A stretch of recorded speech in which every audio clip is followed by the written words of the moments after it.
মাত্র 4 ঘন্টার নোটিসে 500,000 টাকা নোট বাতিলের ফলে সাধারণ মানুষের ভোগান্তি চরমে। দেশ জুড়ে এই নিয়ে তুঙ্গে রাজনৈতিক চর্চা। আর নোট বিতর্কে চাপানুতরের মাঝে এবার রাজ্য বিজেপির বিরুদ্ধে নয়া অভিযোগ তুলল সিপিএম। ওই দিন ক্যাশে জমা পড়েছে বিজেপির 1 কোটি টাকা। 1 নভেম্বর এবং 5 নভেম্বর, অর্থাৎ ওই 6 দিনের ব্যবধানে একটা মোটামুটি হিসাব, মোট 3 কোটি টাকা জমা পড়েছে ক্যাশে। আগের থেকেই বিজেপির বিভিন্ন স্তরের নেতৃত্ব এসব বিষয়ে ওয়াকিবহাল ছিলেন। বিজেপি কালোকে সাদা করবার জন্য এগুলো আগের থেকে খবর পেয়ে ব্যবস্থা নিয়েছে। সূর্যকান্ত মিশ্রর আগে বিধানসভায় এই অভিযোগে সরব হন সুজন চক্রবর্তীও।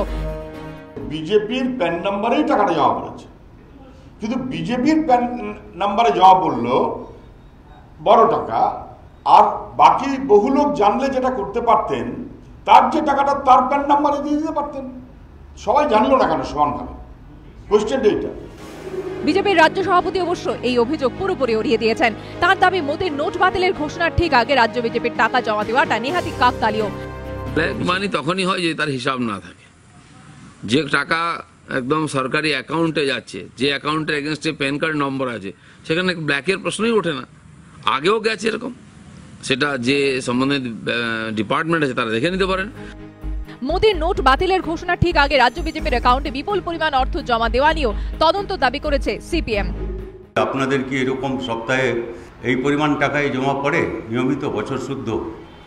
52 সপ্তাহ হিসাব করলে 52 দিয়ে গুণ করতে হয় 3 কোটিকে। আর কোনো অ্যাকাউন্ট কি আপনাদের আছে যেখানে জমা পড়ে? পাল্টা জবাব দিয়েছে বিজেপিও। আমরা বিজেপির প্যান কার্ড দিয়ে টাকা জমা দিয়েছি, ভয় পাইনি। আপনাদের মতন দুজন নেতার লুকিয়ে থাকা অ্যাকাউন্ট যাদের প্যান কার্ড নেই, সেখানে 16 কোটি টাকা সরিয়ে রাখিনি। এই সমস্ত তথ্য আমাদের কাছ থেকে ইলেকশন কমিশন এবং ইনকাম ট্যাক্স, তাদের কাছে আমরা দায়বদ্ধ, তাদের কাছে আমরা জানাবো। সব মিলিয়ে 3 কোটি নিয়ে এখন তুঙ্গে সিপিএম বিজেপি চর্চা। এবিপি আনন্দ।